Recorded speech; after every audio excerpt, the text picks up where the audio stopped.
Hi everyone, मैं रोहन आप सभी का एक बार फिर से अपने यूट्यूब चैनल पर स्वागत करता हूं। जैसा कि आप सभी को पता है कि मैं अपने यूट्यूब चैनल पर समाज कार्य के संबंध में संपूर्ण जानकारी प्रोवाइड कराता हूं। आज मैं आप लोगों से बातचीत करने वाला हूं समाज कार्य के कुछ महत्वपूर्ण प्रश्नों पर। और ये जो प्रश्न आप देख रहे हैं यूजीसी नेट समाज कार्य द्वितीय प्रश्न पत्र है, जो जुलाई 2016 में प्रश्न पूछे गए थे। आप लोगों को बता दूं कि मेरे YouTube चैनल पर समाज कार्य के संबंध में ऑनलाइन क्लासेस भी प्रोवाइड कराई जाती हैं। यूजीसी नेट दिसंबर 2023 में जो एग्ज़ाम होने वाला है, उसका मैं आप लोगों के लिए एक नया बैच आरंभ कर चुका हूं, जो यूनिट नंबर 1 कवर हो चुका है पूरा का पूरा। अब मैं यूनिट नंबर 1 से संबंध में कुछ महत्वपूर्ण प्रश्नों पर बातचीत आप लोगों से कर रहा हूं। हालांकि कल मैंने कुछ पुस्तकों के बारे में बातचीत किया था कि कौन कौन सी किताबें हैं, कौन विद्वान कौन सी वर्ष में दिया था। ये मैंने लगभग 50 मैंने आप लोगों से बातचीत कर चुका हूं। आज 50 और विद्वानों के बारे में बात करूंगा, 50 और महत्वपूर्ण किताबों के बारे में चर्चा करूंगा। जो क्लासेस अनलिस्टेड रहेगी, प्राइवेट क्लासेस रहेंगी। ये क्लासेस शाम की जो होगी 7 से 8 वाली, वो केवल पेड बच्चों को प्रोवाइड कराई जाएंगी। यदि आप यूजीसी नेट के क्लासेस लेना चाहते हैं, दिसंबर की तैयारी आप कर रहे हैं, तो फीस उसकी मात्र 4000 रखी गई है। आपको 4000 में लाइव क्लासेस हैं, पीडीएफ है, मॉक टेस्ट है, पीवाईक्यू है, एट्सेट्रा सारी चीज़ें आप लोगों को प्रोवाइड कराई जाएगी। कल सैटरडे है, कल आप लोगों का डिस्कशन भी होगा समाज कार्य के प्रश्न पत्रों पर और तो किसी एक टॉपिक पर बात कर रहे हैं प्रश्नों पर। तो प्रश्न हमारे सामने ये है कि वह समूह जो सामाजिक समूह कार्य में है।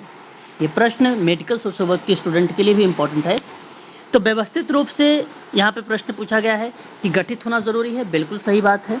उसे विशिष्ट उद्देश्य होने चाहिए, बिल्कुल सही बात है। और व्यक्ति पर जोर देता है, ये भी सही बात है। स्वाभाविक रूप से अस्तित्व में आता है, ये गलत बात है। सामाजिक समूह कार्य में अगर हम बात करते हैं, वह समूह जो सामाजिक समूह कार्य में होता है वो बेसिकली ABC होता है, जो ऑप्शन नंबर आपका 3rd रिप्रेजेंट होता है। इस बात को आप लोग ध्यान रखिएगा। मैं आप लोगों से एक तरफ प्रश्नों के सीरीज भी चला रहा हूं। जैसा कि आप सबको पता है कि मैं 2004 और 2005 और 2006 प्रश्न पत्रों को मैं सॉल्व के साथ आप लोगों को PDF प्रोवाइड करा रहा हूं।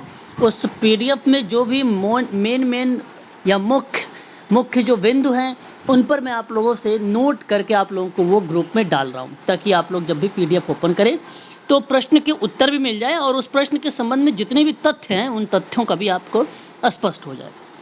क्वेश्चन नंबर 2, सामुदायिक संगठन में संचेतना उपागम होता है। तो बेसिकली समूह स्तर पर लोगों को संगठित करना, ये बेसिकली संचेतना का उपागम का अर्थ बताता है कि समूह स्तर पर लोगों को संगठित किया जाए। क्वेश्चन नंबर 3, निम्नलिखित में से कौन परामर्श के बारे में सही नहीं है? आपको जवाब बताना है। तो परामर्श में किसी व्यक्ति की समस्या समाधान नहीं प्रदान किया जाता है। क्यों नहीं किया जाता है? यही गलत हो गया। बल्कि केवल मार्गदर्शन, यानी पूछा था कौन सा सही नहीं है, ये पहला ही सही नहीं है, बाकी सभी सही मिलेंगे। परामर्श प्रक्रिया है। परामर्श लक्ष्य व्यक्तियों की वर्तमान समस्या का समाधान भी करता है, उसे सामर्थ्य बनाता है ताकि वो भावी कार्य के लिए तैयार हो सके, ये भी है। और परामर्शार्थी को उसकी पसंद, योजना, समायोजन संबंधी तथ्यों की व्याख्या करने में मदद भी करता है। यानी 2, 3, 4 आपका है, लेकिन जो क्वेश्चन नंबर 3 कह रहा था वो नहीं, गलत को आइडेंटिफाई करना था, जो कि ऑप्शन नंबर आपका सही हो जाएगा। आपको बता दूं कि उत्तराखंड मेडिकल सोशल वर्क की भी क्लासेस मैं आप लोगों को प्रोवाइड कराता हूं। उत्तराखंड मेडिकल सोशल वर्क की जो फीस रखी गई है वो 3500 रुपये रखी गया है। और इसमें आपको एम्स का भी कवर हो जाएगा, चाहे वो बिहार का हो, चाहे वो महाराष्ट्र का हो, अदर स्टेट का, कोई भी महाराष्ट्र का हो, किसी भी एम्स का हो, किसी भी स्टेट का हो, तो वो आप लोगों को केवल मात्र 3500 रुपये में यहाँ पर जो है हिंदी इंग्लिश दोनों प्रोवाइड कराए जाएंगे। कंटेंट क्लासेस जो होंगी आपकी वो हिंदी में होगी। जो क्लासेस आपको प्रोवाइड कराई जाएंगी वो हिंदी में प्रोवाइड कराई जाएंगी, ठीक है। क्वेश्चन नंबर 4, कि अपने गणितीय माध्य से यक्ष के सभी मूल्यों का विचलनों का योग बताना है। क्वेश्चन नंबर 4 सही जवाब होगा 0 is the right answer. Option number 3 correct होगा। क्वेश्चन नंबर 4 का ऑप्शन नंबर 3 करेक्ट होगा, 0 बिल्कुल सही जवाब। बात करते हैं क्वेश्चन नंबर 5 में कि किसी असम्मित, देखिए ध्यान से, असम्मित मतलब नॉन, जो पैरामेट्रिक टेस्ट है उसको कहीं ना कहीं ये रिप्रेजेंट करता है। क्वेश्चन नंबर 5, और आपसे कह रहा है कि माध्यम माध्यिका बहुलक के बीच में संबंध किस टाइप का होता है। आपको बता दूं, बहुलक यानी mode is equal 3 median minus 2 mean होता है। बहुलक बराबर 3 माध्य का माइनस 2 माध्य होता है। ये ऑप्शन आपका करेक्ट जाएगा, यानी क्वेश्चन नंबर 5 का ऑप्शन नंबर जो 4 है ये आपका सही होगा। बात करेंगे क्वेश्चन नंबर 6 के बारे में। 6 हमारे सामने है, जैसा कि आप लोगों को क्वेश्चन दिखाई दे रहा होगा साफ शब्दों में। कह रहा है कि लिंग आधारित होने वाले श्रम के घरेलू विभाजन का तात्पर्य है। क्वेश्चन नंबर 6 का सही जवाब अगर मैं आपसे बात करूं तो महिलाएं घर पर अधिकांश अदत्त श्रम संबंधी कार्य करती हैं। ये श्रम के घरेलू विभाजन का कार्य का मीनिंग बता रहा है। बाकी देखिए, महिला और पुरुषों के बीच में घरेलू कार्य का विभाजन समान है, गलत है। श्रम बल में जो है महिलाओं का प्रवेश में वृद्धि हो रही है, ये भी गलत बात है। श्रम बल में दोनों लिंगों को व्यक्तियों के समान संख्या में होती है, ये भी आपका गलत है। और केवल ऑप्शन नंबर अगर आप 6 का बी का चुनाव करते हैं यानी सेकंड ऑप्शन का, तो ये आपका ऑप्शन करेक्ट होगा। क्वेश्चन नंबर 7 है कि भारत में अपराधी परिवीक्षा अधिनियम डैश वर्ष में पारित हुआ है। क्वेश्चन नंबर हमारे सामने 7। तो मैं आपको बता दूं कि भारत में अपराधी परिवीक्षा अधिनियम 1958 में पारित हुआ था, जो कि ऑप्शन नंबर ए आपका सही जाएगा। बात करते हैं क्वेश्चन नंबर 7। कहता है मूल अधिकारों की निम्नलिखित में से किस श्रेणी में अस्पृश्यता का अंत को शामिल किया गया है, यह आपको बताना है। तो क्वेश्चन नंबर 8 का सही जवाब होगा आपका ऑप्शन बी, यानी अभी मैंने कल ही आप लोगों से चर्चा किया था कि जो मौलिक अधिकार हैं, जो मूल अधिकार हैं, वो कितने मूल अधिकार हैं, 6 हैं। सारे आर्टिकल्स के बारे में भी जिक्र किया था। तो 14 से लेकर 18 तक की जब बात आती है तो समता के अधिकार में आती है, इसलिए ऑप्शन नंबर 2 आपका करेक्ट हो जाएगा। बात करते हैं क्वेश्चन नंबर 9। निम्नलिखित में से किस निष्पत्ति मूल्यांकन की प्रक्रिया है। आपके सामने 4 ऑप्शन है क्वेश्चन नंबर 9 के, ये आपको जवाब बताने हैं। इसका करेक्ट ऑप्शन क्या होना चाहिए। तो मूल्यांकन की प्रक्रिया में पूछा गया, तो मूल्यांकन एक ऐसी विधि है जिसके द्वारा किसी कर्मचारी के कार्य का निष्पादन को मूल्यांकित करता है। तो मैं आपसे कहूँगा कि आकलन, निर्देश और विकास एक ऐसी प्रक्रिया है जो निष्पत्ति में मूल्यांकन को प्रदर्शित करता है, और ऑप्शन नंबर आपका बी यानी सेकंड ऑप्शन आपका करेक्ट हो जाएगा। इन सभी टॉपिक पर हम लोग बातचीत करेंगे, और कल आप लोगों का यूनिट नंबर 2 यूजीसी नेट का स्टार्ट होगा, और कल ही यूनिट नंबर 3 स्टार्ट होगा Uttarakhand medical social work. UGC net के बच्चे अगर क्लास लेना चाहते हैं तो 4000 प्रोवाइड है, और इंस्टॉलमेंट में जमा करना चाहते हैं तो 2500 करके 2 इंस्टॉलमेंट में जमा होगी यूजीसी नेट की फ़ीस, यानी 1000 रुपये ज़्यादा हो जाएगा इंस्टॉलमेंट में। और 1 टाइम पेमेंट अगर आप करेंगे तो 4000 में आप लोग जो है फ़ीस पेमेंट कर सकते हैं। वहीं उत्तराखंड की बात करता हूं तो 3500 रुपये में आपको जो है प्रोवाइड कराई जाएंगी उत्तराखंड मेडिकल सोशल वर्क की क्लासेस। सारी चीज़ें इसमें अवेलेबल है। बात करते हैं क्वेश्चन नंबर 10 को लेकर कि किसी संगठन में किसी प्रकार के कार्यों का समूहन डैश भी कहा जाता है। क्वेश्चन नंबर 10 सही जवाब होगा कार्य वर्गीकरण कहा जाता है। ये ऑप्शन आपका पहला ही करेक्ट हो जाएगा। किसी संगठन में एक प्रकार के कार्यों का समूहन कार्य वर्गीकरण के रूप में जाना जाता है। तो 10 का option A is the right answer होगा। क्वेश्चन नंबर 11 किशोर अपराध उपसंस्कृति सिद्धांत पहली बार डैश द्वारा बताया गया था। तो कौन ऐसा विद्वान है जो पहली बार किशोर अपराध और उपसंस्कृति सिद्धांत को बताया था। मैं आपको बता देता हूँ, रॉबर्ट मर्टन जो हैं अमेरिकन एक समाजशास्त्री थे, जिन्होंने किशोर अपराध उपसंस्कृति सिद्धांत को पहली बार मर्टन द्वारा ही बताया गया था, और ऑप्शन नंबर आपका 2 इज द राइट आंसर हो जाएगा। अच्छा, और भी ऑप्शन के बारे में मैं आप लोगों से, आप सब भली भांति तरीके से परिचित हैं, मैं चर्चा करता हूं लाइव क्लासेस में। जब मैं बच्चों को पेड वाली क्लासेस देता हूं तो वहां पर मैं ये सारी चीज़ें मेंशन भी करता हूं, नोट भी करवाता हूं आप लोगों से। ये केवल आप लोगों की लाइव क्लासेस में ही जिक्र किया जाएगा। क्वेश्चन नंबर 12 की बात करते हैं। किसी कामना अथवा इच्छा की अभिव्यक्ति को प्रकटन से अवरुद्ध किया जाना कहलाता है क्या। क्वेश्चन नंबर 12 किसी कामना अथवा इच्छा की अभिव्यक्ति को प्रकटन के अवरुद्ध किया जाना निग्रह कहलाता है, जो कि ऑप्शन नंबर आपका बी करेक्ट हो जाएगा यहाँ पर सही जवाब। बात करेंगे क्वेश्चन नंबर 13 के बारे में, और 13 नंबर का सवाल श्रमिक बाजार में, ठीक है, श्रमिक बाजार में श्रमिकों का लैंगिक विभाजन पुनः प्रकट हो रहा है, तो इसका अभिप्राय क्या है। क्वेश्चन नंबर 13 बेसिकली अगर मैं बात करूं तो प्रश्न है श्रमिक बाजार में श्रमिकों का लैंगिक विभाजन पुनः प्रकट हो रहा है, तो किस इसका मीनिंग क्या बनाएगा? तो महिलाएं उन्हीं कार्यों को कर रही हैं जिन्हें वे घर पर अब करने की आदी हैं। अच्छा, क्या ये बात आपके हिसाब से अगर देखा जाए तो सही है? बिल्कुल सही है। लैंगिक विभाजन में पुनः प्रकट यही हो रहा है। ठीक है, वे कार्य जो निम्न हैसियत के हैं और उनके लिए कम भुगतान किया जाता है और पैतृक संबंध अनुच्छल रहते हैं। बिल्कुल बात सही है, ये भी बात करेक्ट रहेगा। या अंतरण परिवार आधारित पितृसत्ता से उद्योग आधारित पितृसत्ता की ओर बढ़ रहा है, ये भी सही बात है। यानी ये तीनों करेक्ट होंगे। श्रमिक बाजार में श्रमिकों का लैंगिक विभाजन पुनः प्रकट हो रहा है और तीनों अभिप्राय बना रहा है, तो इसलिए option number 3 is the right answer हो जाएगा। आत्मसम्मान है, मैंने अभी हाल ही में आप लोगों से जिक्र किया था, क्वेश्चन नंबर 14। बेसिकली विशेष सिद्धांत जो है वो मानव व्यक्तित्व का अध्ययन का एक तरीका है और इस सिद्धांत का मानना है कि व्यक्तियों के शील गुण काफ़ी लंबी अवधि में भी बहुत सीमा तक अपरिवर्तित होते हैं। तो मेरे कहने का जो भाव यहाँ पे रिप्रेजेंट हो रहा है, आत्मसम्मान एक विशेष गुण रिप्रेजेंट कर रहा है, जो कि ऑप्शन नंबर आपका 3 करेक्ट होगा। पहली बार भूदान कहाँ से चलाया गया था? बहुत ही important question. Question number 15 Uttarakhand और एम्स के साथ साथ यूजीसी एमपी सेट के स्टूडेंट भी ध्यान रखें।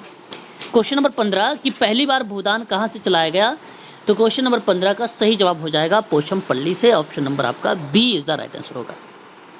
ऋणात्मक वैषम्य वितरण के मामले में क्या चीज़ें हमें दिखाई देगा, तो यहाँ पे माध्य माध्यिका बहुलक is the right answer. Option number आपका 3 करेक्ट हो जाएगा। इसके बारे में भी मैं पढ़ा चुका हूँ आप लोगों से।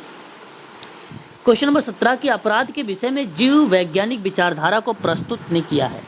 क्वेश्चन नंबर 17 सिजारे एक लेम्ब्रोसो इटालियन एक अपराधी शास्त्री हैं और साथ ही साथ एक चिकित्सक भी थे। उन्हें प्रायः अपराध शास्त्र का जनक कहा जाता है, तो नाम याद रखिएगा, Cesare Lombroso is the right answer. Option number 3। बात करेंगे क्वेश्चन नंबर 18 के बारे में। निम्नलिखित में से कौन अपराध के नामपत्र सिद्धांत से संबंधित हैं? क्वेश्चन नंबर 18 सही जवाब हो जाएगा Harvard baker. Option number A is the right answer. अपराध के नामपत्र सिद्धांत से ये संबंधित है। मैं आप लोगों से जितने भी अपराध के संबंध में सिद्धांत है, कॉन्सेप्ट है, उन विद्वानों के बारे में जिक्र करूंगा और जल्द ही आप लोगों से इनसे रूबरू करवाऊंगा इस टॉपिक से, है ना, ध्यान रखेंगे आप सभी लोग। क्वेश्चन नंबर 19 है कि संयुक्त राष्ट्र महासभा द्वारा अंगीकृत ट्रांसफार्मिंग आवर वर्ल्ड, मैंने पहले भी पढ़ा रखा है, नामक विकास जो है कार्यवृत्ति के अनुपालन संबंधी प्राप्तवित्त सूचकांकों की जो संख्या है वो कितनी बताई गई है? क्वेश्चन नंबर 19 के आधार पर अगर हम बात करेंगे तो 309 बताई गई है। ऑप्शन नंबर आपका 4 इज द राइट आंसर होगा क्वेश्चन नंबर 19 का, डी ऑप्शन यानी सही रहेगा। क्वेश्चन नंबर 20 की बात करते हैं। प्रभावी समय प्रबंधन या प्रभावी समय प्रबंधन है तो डैश डैश को रिप्रेजेंट, यानी 4 पॉइंट दिए गए, फिर उसके बाद आपको कोड का चुनाव करना है क्वेश्चन नंबर 20 में। तो मैं आपसे कहूँगा कि दीर्घकालीन योजना का निर्माण होगा, कार्यसूची तैयार करना भी होगा और दूसरों के कार्य को प्रत्यायोजित करना भी होगा, जो कि अल्पकालीन योजना निर्माण समय प्रभावी प्रबंधन नहीं है। आप दूसरे को काट के 1, 3, 4 लगाएंगे तो option number 4 is the right answer हो जाएगा, यानी डी ऑप्शन सही जा रहा है 20 का। क्वेश्चन नंबर 21 हमारे सामने है और कह रहा है निम्नलिखित में से कौन असहमति दूर करने की विधि है ना, तो आपको बताना है। क्वेश्चन नंबर 21, तो मैं आप लोगों से बातचीत करूंगा यहाँ पे, ध्यान दीजिएगा आप सभी लोग। एक तो देखिए असहमति दूर करने की जो विधियाँ होती हैं, एक तो आपका आ जाएगा जो है अवपीड़न, दूसरा आ जाएगा आपको परमार्थोमुख रियायत और जो तीसरा आपका रिप्रेजेंट होगा वो विषम पर मानचित्रण होगा। ठीक है, तो मैं आपसे कहूँगा कि पहला, दूसरा, तीसरा आप लगाइए। ये असहमति को दूर करने की विधियाँ होती हैं, इन पर भी मैं बातचीत करूँगा आप लोगों से जब कम्युनिटी वर्क बताऊँगा तब। ऑप्शन नंबर आपका 4 इज द राइट आंसर होगा यहाँ पे। अर्ध विधवा पद को इस प्रकार समझाया जा सकता है, मतलब अर्ध जो विधवा है उसको किस तरीके से आप रिप्रेजेंट कर सकते हैं, मैं आपको बता दूं। अर्ध विधवा पद उन कश्मीरी महिलाओं के लिए है जिनके पति गायब हैं परंतु उन्हें मृत घोषित नहीं किया गया है, तो उन्हें हम क्या कहते हैं? अर्ध विधवा। वे महिलाएं जिनके पति गायब हैं परंतु उन्हें मृत घोषित नहीं किया गया है। ऑप्शन नंबर आपका पहला ही सही जवाब जा रहा है। परियोजना प्रस्ताव में शामिल किया गया है? Question number 23। परियोजना प्रस्ताव में एक परियोजना का उद्देश्य जो है शामिल किया गया है, और दूसरा अगर मैं आप लोगों से बात करूंगा, दूसरा जो पॉइंट शामिल किया गया है वो बजट शामिल किया गया है। यानी पहले को काट दीजिए, फोर्थ को काट दीजिए, 2 और 3 जिस ऑप्शन में होगा वो ऑप्शन को करेक्ट कर लीजिएगा, जैसा कि ऑप्शन नंबर सेकंड दिखाई दे रहा है। बात करते हैं क्वेश्चन नंबर 24 के बारे में। किशोर न्याय अधिनियम 2016 के अनुसार जो विशेष गृह है वो किसके लिए रिप्रेजेंट होता है? क्वेश्चन नंबर 24, विशेष गृह जो होता है वो कानून के विरुद्ध जो बच्चे हैं उनके लिए रिप्रेजेंट होता है। किशोर न्याय अधिनियम 2016 के अनुसार ये बताया गया है कि विशेष गृह जो है वो कानून के विरुद्ध बच्चों के लिए है। ऑप्शन नंबर 3 करेक्ट रहेगा यहाँ पे। बात करेंगे क्वेश्चन नंबर नेक्स्ट हमारे सामने, और कह रहा है मेटा संचार डैश से संबंधित है। मेटा संचार डैश से संबंधित है। क्वेश्चन नंबर 25, सही जवाब क्या होना चाहिए? वाचिक और अवाचिक व्यवहार। ऑप्शन नंबर आपका जो जाएगा वो 3 करेक्ट होगा। सॉरी, 3 नहीं होगा। मेटा कम्युनिकेशन जो होता है केवल और केवल अवाचिक संकेतक होता है। ऑप्शन नंबर बी यानी सेकंड ऑप्शन आपका करेक्ट होगा, केवल दूसरा ऑप्शन सही जाएगा। क्वेश्चन नंबर 26 है, जब असहक्रिया होती है तो उसका विकास होता है, तब हम दल के सदस्य अपने कार्य भावपूर्ण ढंग से शुरू करते हैं, जो कि ऑप्शन नंबर सेकंड ही करेक्ट होगा। जब सहक्रिया होती है तो उसका विकास तब होता है जब दल के सदस्य अपने कार्य को भावपूर्ण ढंग से शुरू करते हैं, तो ऑप्शन नंबर सेकंड आपका सही रहेगा। क्वेश्चन नंबर 27, ऐसे कौन से तत्व हैं जो यह निर्णित करते हैं कि व्यक्ति अथवा एक क्रिया असामान्य है? क्वेश्चन नंबर 27, तो ऐसी कंडीशन पे कष्ट, मानकों की अवहेलना, नियंत्रण की कमी, असुरक्षा, ये चारों पॉइंट करेक्ट हो रहे हैं। ये चारों के चारों ये ऐसे तत्व हैं जो निर्मित करते हैं कि एक व्यक्ति या एक क्रिया असामान्य है। ऑप्शन नंबर आपका पहला यहाँ पे करेक्ट हो जाएगा। बात करेंगे क्वेश्चन नंबर 28, विशेष गुणों के विकारों को जाना जाता है। क्वेश्चन नंबर 28, सही जवाब क्या होना चाहिए आपको मैं बता दूं, यहाँ तो व्यक्तित्व विकार आपका करेक्ट होगा। ये विशेष गुण के विकार के रूप में जाना जाता है। व्यक्तित्व विकार विभिन्न प्रकार के व्यक्तियों और व्यवहारों का एक वर्ग होता है। तो व्यक्तित्व विकार के विभिन्न स्वरूप किसी व्यक्ति के व्यवहार संबंधी जो प्रवृत्तियां होती हैं, उन प्रवृत्तियों की गंभीर समस्याओं के संबंध में देखा जाता है। तो आमतौर पर व्यक्तित्व के अनेक पहलू होते हैं और लगभग हमेशा ही काफ़ी हद तक के निजी और सामाजिक विकारता से जुड़े होते हैं, जो रिप्रेजेंट करता है पर्सनालिटी डिसऑर्डर। ऑप्शन नंबर आपका पहला ही करेक्ट हो जाएगा। क्वेश्चन नंबर 29 की विभिन्न मदों की सापेक्ष तीव्रता निर्धारित करने हेतु किस अनुमान की उपयोग किया जाता है? ये बड़ा ही मापन है। ये मैं रिसर्च जब कराऊंगा आपको तो बताऊंगा। और इस समय रिसर्च चल रहा है एमपीपीएससी की मैं बता दूं, उसकी क्लास मात्र 3000 रुपये में प्रोवाइड कराई जा रही है। एमपीपीएससी जिन बच्चों ने यूजीसी नेट और सेट वगैरह क्रैक कर रखा उन बच्चों के लिए बता रहा हूँ। तो 29 का जो सही जवाब जाना चाहिए वो ऑप्शन नंबर बी करेक्ट होना चाहिए कि विभिन्न मदों की सापेक्ष तीव्रता निर्धारित करने हेतु लिंकट जो है अनुमाप का उपयोग किया जाता है, और ऑप्शन नंबर आपका सेकंड करेक्ट होगा। 30 कहता है कि सामाजिक समूह कार्य के अभ्यास में कार्यक्रम आयोजना के लिए कौन जिम्मेदार होगा? 30 नंबर का सवाल। तो बेसिकली समूह कार्यकर्ता से मार्गदर्शन के साथ समूह जो सदस्य होते हैं ये रिप्रेजेंट होता है। ठीक है, बात करते हैं क्वेश्चन नंबर 31, सामुदायिक संगठन और सामुदायिक विकास के बीच क्या संबंध हो सकता है? बड़ा ही एक डिफरेंट पूछा गया है, अंतर बताना है आपको 31 का। तो सामुदायिक विकास एक क्षेत्र है जिसमें सामुदायिक संगठन का अभ्यास व्यावसायिक रूप से प्रशिक्षित सामुदायिक संगठनकर्ता के द्वारा किया जाता है। और मैं आपसे कहूँगा कि आप 31 का चुनाव भी करें तो डी ऑप्शन का ही चुनाव करें, जो कि डी ऑप्शन ही आपका करेक्ट जाएगा।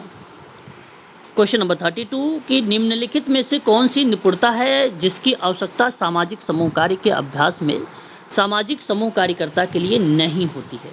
32 सही जवाब अगर मैं बात करूंगा तो भागीदारी में निपुणता, ऑप्शन नंबर आपका 3 इज द राइट आंसर होगा।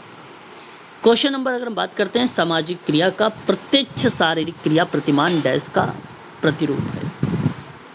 33 का सही जवाब अगर मैं जिक्र करूंगा आप लोगों से तो आप कहिएगा कि सामाजिक क्रिया का जो है संभ्रांत व्यक्ति स्वरूप होता है जो सामाजिक क्रिया का प्रत्यक्ष शारीरिक क्रिया का प्रतिमान होता है। सोशल एक्शन का जो मॉडल है वो 2 ही टाइप के विट्रो ने बताए थे सन 1984 में। एक अभिजात था और एक आपको जो रिप्रेजेंट किया गया था वो लोकप्रिय किया गया था। तो लोकप्रिय और अभिजात के अंतर्गत ये एक पार्ट आता है, प्रत्यक्ष शारीरिक क्रिया का प्रतिमान आता है, चैतन्यकरण का आता है, गांधीवादी आता है, ठीक है, कई पार्ट आते हैं। मैं इन पर बातचीत करूंगा आप लोगों से, बट इतना यहाँ पर ध्यान रखिए कि जो प्रत्यक्ष शारीरिक क्रिया प्रतिमान है ये बेसिकली संभ्रांत व्यक्ति के स्वरूप के लिए होता है, बस, ठीक है। ऑप्शन नंबर आपका ध्यान रखिएगा। संचेतना जागरूकता के लिए होता है। लोकप्रिय मैं बात करूंगा आप लोगों से, रुचि इत्यादि को दर्शाया गया है। विधायी यानी विधान को रिप्रेजेंट किया गया है, ठीक है। तो इन पे मैं डीप में चर्चा करूंगा, आप निश्चिंत रहें। बात करते हैं question number 34, very very most important question, और मैं इस क्वेश्चन को उत्तराखंड मेडिकल सोशल वर्क के लिए इंपॉर्टेंट बताऊंगा और एमपीसेट के जो सोशल वर्क के स्टूडेंट हैं उनके लिए भी इंपॉर्टेंट रहेगा।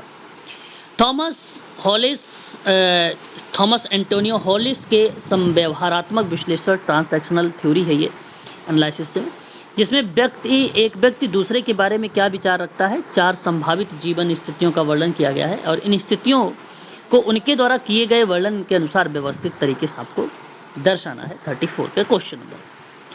तो मैं आपसे कहूँगा पहले मैं ठीक नहीं हूँ आप ठीक हैं भाई, ये पहला पॉइंट रहेगा।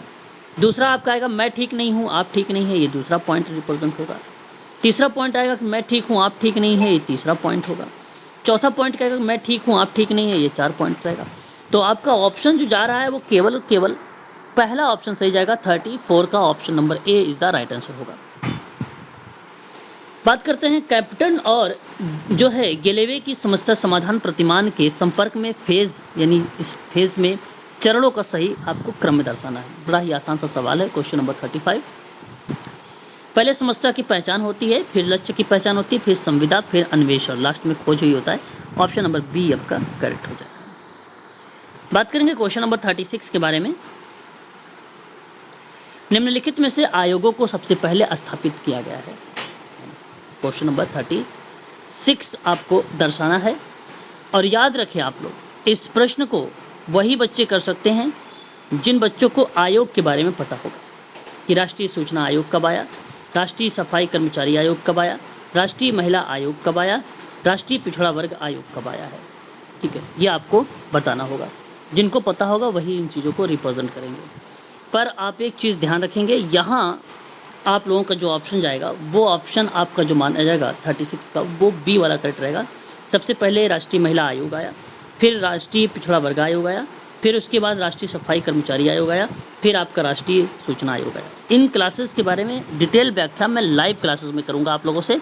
ऑप्शन नंबर आपका सेकंड करेक्ट होगा, यानी बी वाला ऑप्शन सही रहेगा। ये सारे डिस्कशन मैं आप लोगों से बाद में करता हूँ, लाइव क्लासेस में करता हूँ, और आप जानते हैं कि मेरी जो पेड वाली क्लासेस हैं उन्हीं में ये सारी चीज़ें बताई जाती है डिटेल से। क्वेश्चन नंबर हमारे सामने कौन सा आ चुका है, इसमें 37 नंबर का सवाल हमारे सामने। अनोखापन यानी एक तरफ विशेषता, एक तरफ व्यक्ति जो सेवा कार्य उसके सिद्धांत दिए गए हैं। तो अनोखापन यानी यूनिक, व्यक्तिकरण का सिद्धांत बताएगा। वस्तुनिष्ठता रिप्रेजेंट करेगा भाव को, सो उद्देश्य को लेकर, और कोई पूर्वाग्रह नहीं होना चाहिए यानी स्वीकारता होनी चाहिए, और औचित्य बेसिकली निर्णायक मनोवृत्ति होता है, ये आपको रिप्रेजेंट होगा। और यहाँ अगर मैं 37 की बात करूँगा तो ऑप्शन नंबर ए आप देखेंगे तो ऑप्शन ए आपका सही जा रहा है 37 का। बात करेंगे 38 का क्वेश्चन हमारे सामने, सूची आपको मैच करना है। जो थ्योरी यक्स है ये किसके द्वारा दी गई है आपको ध्यान रखना है। ये बेसिकली अच्छा यहाँ दिया नहीं गया, यहाँ पे बताना है कि किससे रिलेटेड है। यक्स थ्योरी जो है निर्देशित देने का दावा करता है।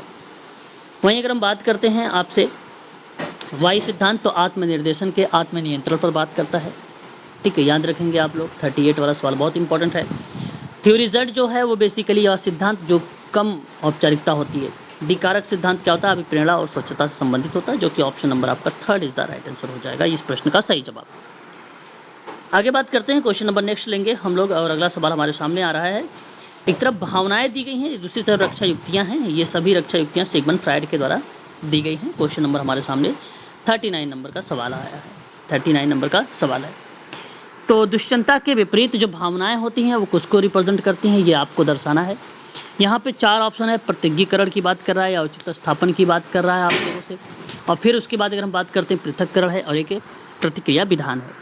तो सही जवाब होगा प्रतिक्रिया विधान। यहाँ पर ऑप्शन आपका जो जाएगा वो 4 होगा। और उसके बाद अगर हम बात करेंगे दुष्यंता के परिहार को लेकर, तो दुष्यंता का परिहार आएगा आपका पृथक्करण में। और मनोवृत्ति, विश्वास और व्यवहार की व्याख्या करने के प्रश्न की बात अगर हम लोग करते हैं तो ये रिप्रेजेंट होगा औचित्य स्थापन। अब द्वंद्व परिहार करने का तर्क और अतर्कन की बात होगी वो प्राज्ञिकरण होता है। ऑप्शन जाएगा जो यहाँ पर देख सकते हैं, पहले का 4 दिया गया है और पहले का 4, दूसरे का 3 है। ऑप्शन नंबर आप देखेंगे तो 4 ऑप्शन आपका करेक्ट हो जाएगा यहाँ पर। क्वेश्चन नंबर 40 हमारे सामने दिया गया है और आपको दर्शाना है सेवार्थी केंद्रित जो सिद्धांत है वो कार्ल रोजर्स का है, यानी कार्ल रोजर्स कहाँ पे है आपको दर्शाना है। कार्ल रोजर्स आपको यहाँ पर मिलेंगे। और संज्ञानात्मक जो चिकित्सा है वो दिया गया है एरन बेक के द्वारा, यहाँ पर है। गेस्टाल्ट जो है फ्रिट्ज पल्स का नाम आ जाएगा। प्रकारात्मक सिद्धांत जो है ऑटो रैंक का नाम आ जाएगा। ठीक है, सही ऑप्शन जो मैच होगा यहाँ पर पहले के 4 है और पहले का 4 जो देखेंगे और दूसरे का 1 ऑप्शन नंबर आपका थर्ड मैच हो जाएगा यहाँ पर सही जवाब। ठीक है, अगला सवाल की बात करेंगे। क्वेश्चन नंबर हमारे सामने आ गया है 41। भारत में तलाक की दर जो है पश्चिमी देशों की तुलना में कम है, यस या नो के रूप में आप लोगों को जवाब देना है। Question number 41। तो मैं आप सबसे कहूँगा कि ये स्टेटमेंट आपका सही है। फिर कहता है कि सामाजिक सांस्कृतिक लोकाचार मौजूद रहने के कारण भारत में तलाक की दर कम बनी है। बिल्कुल दोनों बात सही हैं और इसकी व्याख्या भी होती है। ऑप्शन नंबर आपका थर्ड करेक्ट होगा। यहाँ आपको इस प्रश्नों को बार बार रिपीट, देखिए प्रश्न एग्ज़ाम तो कोई भी बेसिकली क्या करता है क्रैक कर लेता है, या एग्ज़ाम जब आप आते हैं देखे तो कहते हैं कि मेरा सारा प्रश्न जो है सही गया है। कारण ये है कि आप इसको गलत तरीके से इमेज करते हैं।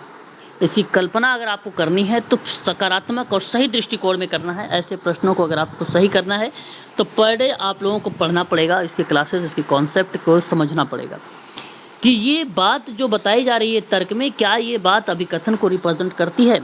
इस चीज़ को आपको बताना है। ऑप्शन थर्ड सही होगा, ये सही व्याख्या कर रहा है। और मैं आपको ट्रिक वगैरह सब कुछ बताता हूँ लाइव क्लासेस में इसको सॉल्व करने का।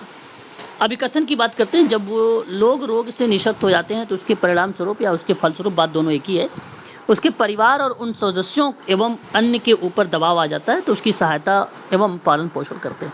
क्या इस बात से आप लोग सहमत हैं? बिल्कुल सहमत होना चाहिए कि ये करेक्ट है। उन सामाजिक कार्यकर्ता सभी सामाजिक कार्यकर्ता उन सभी प्रासंगिक व्यवस्थाएं, जीव विज्ञानिक, सामाजिक और मनोवैज्ञानिक अवस्थाओं पर ध्यान देते हैं जिससे किसी भी व्यक्ति की स्थिति में प्रभावित होती है। देखिए बात तो दोनों सही है परंतु व्याख्या नहीं है। Option number second is the right answer होगा। ठीक है, भारत में मनोविकार पीड़ित व्यक्ति को लांछन झेलना पड़ता है, दैट इज राइट। यानी इस बात से आप लोग सभी लोग सहमत होंगे, बिल्कुल सही बात है। और अनेक भारतीय रूढ़िवादी कट्टरपंथी भी होते हैं, ये भी बात सही है। और यहाँ पर इसकी व्याख्या होगी ऑप्शन नंबर ए आपका सही रहेगा। 43 का ऑप्शन ए आपका सही जाएगा। 44 हमारे सामने कि परिवार में कार्य करने में सामाजिक कार्य व्यवहार की सहायता मिलती है, ये भी बात सही लग रही है। अब सही है भी, इसमें कोई दो राय नहीं। फिर कहता है सामाजिक कार्यकर्ता को सेवार्थी की पृष्ठभूमि अवश्य समझना चाहिए, ये भी सही है और सही व्याख्या भी है। Option number third is the right answer हो जाएगा यहाँ पर करेक्ट जवाब। बात करेंगे नेक्स्ट सवाल के बारे में और क्वेश्चन नंबर हमारे सामने 45 है कि व्यवस्था को बदलने के लिए समूह की व्यवस्था के भीतर जो राजनीति व्यक्तियों और उपसमूहों तक पहुंच होनी चाहिए, इस बात को दर्शाता है। तो मैं आप सबसे कहूँगा कि ये बात करेक्ट होगा। और फिर कहता है आपसे कि समूह नेतृत्व का मत जो है निर्माताओं के निपटने की सामर्थ्यता को अवश्य होनी चाहिए, ये भी बात सही है। दोनों स्टेटमेंट करेक्ट हैं, यानी ऑप्शन नंबर 4 आपका सही माना जाएगा। अब देखिए यहाँ पर जो है ये गद्यांश वाला है, इस गद्यांश को पढ़ने में समय लगेगा, आप लोगों को भी पेपर में पढ़ना नहीं है। इनके केवल क्वेश्चंस को आपको देख को लगाना है और ये तब आएगा जब आप बराबर क्लासेस आप अटेंड करेंगे और समझेंगे मीनिंग वगैरह को। तो मैं इसकी बातचीत आप लोगों को ट्रिक के माध्यम से नेक्स्ट क्लास जब आप लोगों के पेपर करवाऊंगा तो सही तरीके से उसकी व्याख्या करके बताऊंगा। यहाँ अगर आप लोग यूजीसी नेट की ऑनलाइन क्लास लेना चाहते हैं तो मात्र 4000 में आपको यूजीसी नेट सोशल वर्क कर दिया जाएगा। या उत्तराखंड और एम्स मेडिकल सोशल वर्क की क्लास अगर आप लेना चाहते हैं तो मात्र 3500 रुपये में प्रोवाइड कराई जाएगी। एमपी सेट की क्लासेस अगर आप लेना चाहते हैं, मॉक टेस्ट वगैरह लेना चाहते हैं तो 1000 रुपीज़ में आपको दिया जाएगा। और यदि आप एमपीपीएससी सोशल वर्क की क्लास लेना चाहते हैं तो आपको 3000 में आपको प्रोवाइड कराया जाएगा। ठीक है, अधिक जानकारी आपको सोशल वर्क में चाहिए तो आप नंबर नोट करिए 8506031308 पर आप मुझे कॉल भी कर सकते हो और व्हाट्सएप के माध्यम से सारी इन्फॉर्मेशन आप प्राप्त कर सकते हो। तो ये क्लासेस समाज कार्य के महत्वपूर्ण प्रश्नों से संबंधित थी। यदि कोई आप लोगों को डाउट लग रहा होगा तो आप कमेंट करेंगे, उन प्रश्नों की मैं व्याख्या करने की पूरी कोशिश करूंगा कमेंट के माध्यम से ताकि आप समझ सकें। परंतु ध्यान रहे कि और भी जो ऑप्शंस वगैरह हैं उनकी व्याख्या मैं क्लासेस में करता हूँ, लाइव क्लासेस में। और जो यूजीसी नेट की क्लासेस हैं और एमपीसेट की जो क्लास है शाम को 7 से 8 रखी गई है। और जो उत्तराखंड मेडिकल सोशल वर्क की क्लास है वो शाम को 8:30 बजे रखी गई है, 8:30 से 9:30। और उत्तराखंड की बात करें या एमपीएससी की बात करूं, ठीक है, और इनकी जो क्लासेस हैं, इनकी क्लासेस के साथ साथ यूजीसी नेट की और एमपीएससी की क्लासेस के बच्चों को भी प्रोवाइड कराई जाती है, क्योंकि बेसिक कॉन्सेप्ट यहाँ पे बताया जा रहा है ताकि आप थोड़ा सा मजबूत पकड़ बना ले सोशल वर्क की क्लासेस में, टॉपिक में, है ना। तो आज के लिए बस इतना ही। शाम की क्लास चलेगी, शाम को आप सभी लोग ज्वाइन करिएगा।